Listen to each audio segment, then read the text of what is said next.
he wins? At 32% ahead, I'm going to win this primary, and I'm going to win the general election in November. Well, I would love to see this poll because, and all of its, glory, because at this point we're citing a poll that's not public, that was done by somebody who is working for your campaign. You paid for the poll, did you not? Well, absolutely, but have you seen a poll released by Duhaney? If he had better numbers, he would have them out. We have a very legitimate and scientific poll, and we're very encouraged by that. And it's, as I said, going around the district, I have the grassroots support. I have the grassroots out volunteering as they did last year, working very hard on my campaign all around the district, and it shows, and the people are there. Doug, how exactly would you and Matt Doheny different, do you think, voting in Congress, assuming that you were there or he was there? I mean, what is the difference when voters are choosing between one and the other?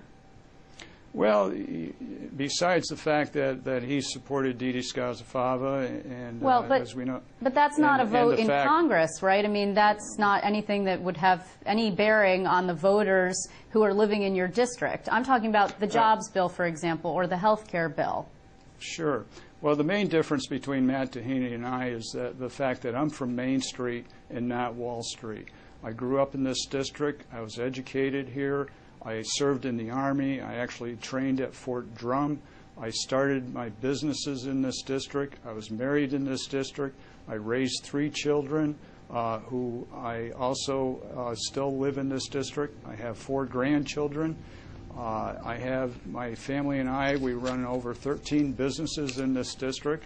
I am a CPA who represents over 400 businesses and 1,000 clients throughout this district. I have 5 offices that goes from the eastern side of this district all the way over to Watertown, and I work with these people. I have volunteered on many community boards, and through those boards and in my businesses, I've actually created jobs in this district. So I am one of the people of this district. I know the problems. I know how hard it is to work here. And I've been here most of my adult life working and trying to survive with the people in the district. I'm sorry, and wait. I can take that to Washington, and I know how to vote to help the people in this district with the most important issues of the day, which is the economy and creating jobs through small businesses and the farms that exist in the district. Doug, didn't you just move into the district, back into the district? You bought a house in the district. You weren't living there as of the special election, if I remember correctly. I have lived in the district most of my adult life. In 2002, Lake Placid was gerrymandered out of the district. I still had offices, 5 offices throughout the district that I worked in daily, and I've always had a connection there. And yes, I just bought a house in Saranac Lake, my hometown. I've moved back home to get back across the gerrymandered district. I see.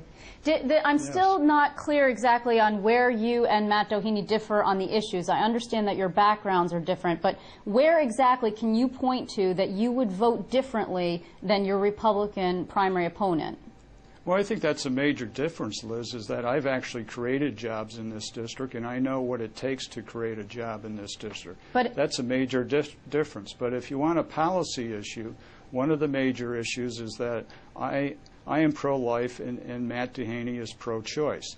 The second issue is that Matt Doheny supports earmarks and pork barrel spending, and I do not. And I think those are 2 major issues that define the differences between us. And I think that if you look at our actions, which speaks louder than words, you'll see that I've been a true conservative all my life. And I haven't just changed to say what the voters want to hear. I am a true conservative, and when I'm in Washington, I will be a true conservative, and I will be working for the people. I am the people's candidate, and when I get to Washington, I will make sure that I am doing what the people want in the 23rd District. Well, and just explain then how the people of the district in the 23rd Congressional District would be better off with yourself and not Bill Owens. They will be a lot better off with me because Bill Owens is another politician that made promises to the people in order to get elected. And once he got elected, he broke those promises. And Liz, he did that within the first hour of being on the floor in Congress, where he voted for the health care bill. And within that bill, he broke at least 3 campaign promises, if not more. He promised the people of the 23rd District that he would not vote for anything that would raise taxes on the middle class.